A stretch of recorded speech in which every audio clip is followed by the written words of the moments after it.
النهارده جبت لكم وصفه حلوه قوي لكعك النقاش. جميل جدا وطعمه حلو قوي. مكوناته كلها بسيطه، ما فيهوش خميره، ومكوناته سهله وبسيطه جدا.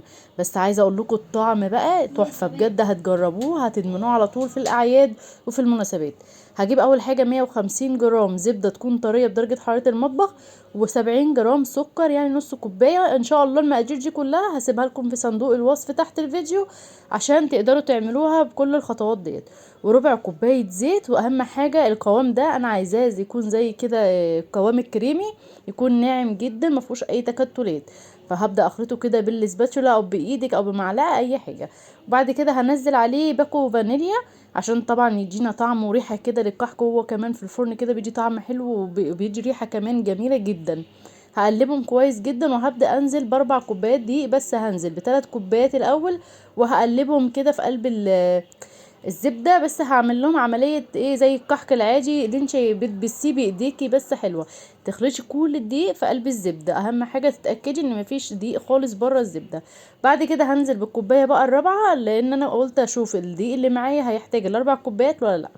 بعد كده هنزل معلقه صغيره خالص ربع المعلقه كده بيكنج باودر، وهقلبها برضو في قلب الخليط. وهنزل بربع كوبايه ميه او نص كوبايه ميه حسب برضو العجينه ما هتحتاج معاكي.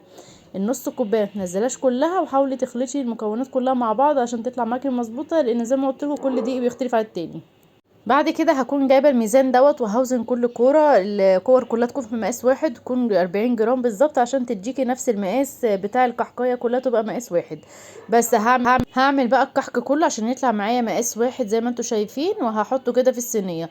هحضر بقى معايا، كنت محضره طبعا زي ما انتم شفتوا العجوه، وهبدا كده اجيب كيس تلاجة او على الرخامه، وهبدا افردها بالطريقه دي كل كره لوحديها، وهبرم كده. هخليها كده رفيعه. العجوه دي انا حاطه عليها سمسم ومعلقه سمنه او معلقه زيت عشان تطريها. وهبدا احطها زي ما انتم شايفين كده، وهقفل عليها. بس وانا بقفل بضغط من جوه عشان خاطر ما يبقاش فيه هوا جوه العجينه وتبقى فيها فراغات، تبقى كلها متماسكه مع بعضيها عشان اعرف انقشها بالمنقاش بتاعي. بس هجيبها كده على رخامه هظبطها بس واقفلها كويس جدا زي ما انتم شايفين في الوصفه. وهبدأ كده هجيب بقى طرف من الطروف هوسعها كده بس بالصبع بتاعي عشان بقى ايه ابدأ ادخل الطرف التاني جواها زي ما انتوا شايفين. وابدا اقفل التقفيله بتاعتي عشان تبقى ما فيش حاجه تطلع معايا وانا بسويها ما تطلعش كلها وتبقى بعيده عن بعضيها. هجيب بقى غطا ازازه هحطه في النص كده ما بين الكحكايه عشان يبقى اخليها متساويه ما تبقاش فيها تعوجات وانا بنقشها. جبت المنقاش وبنقشها بالطريقه اللي انتوا شايفينها ديت، بتطلع شكلها جميل جدا. اهم حاجه اضغطي بالمنقاش كويس جدا عشان وانتي حطاها في الفرن النقشه ما تروحش معاكي، تبقى شكلها حلو وكمان تبقى حلوه في التقديم.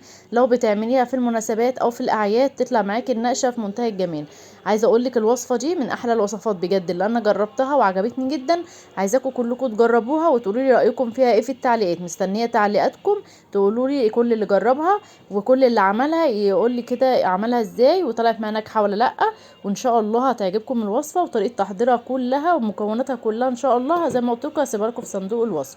دي كانت الكحكايه بتاعتي. هدخل بقى الصاج ده الفرن على درجه حراره 180 لمده تلت ساعه حسب درجه حراره الفرن بتاعتك، ياخد بس اللون الذهبي معايا فوق وتحت. وهبدا اطفي عليه النار، وبعد كده هطلعه بقى كده من الفرن واسيبه يهدى معايا.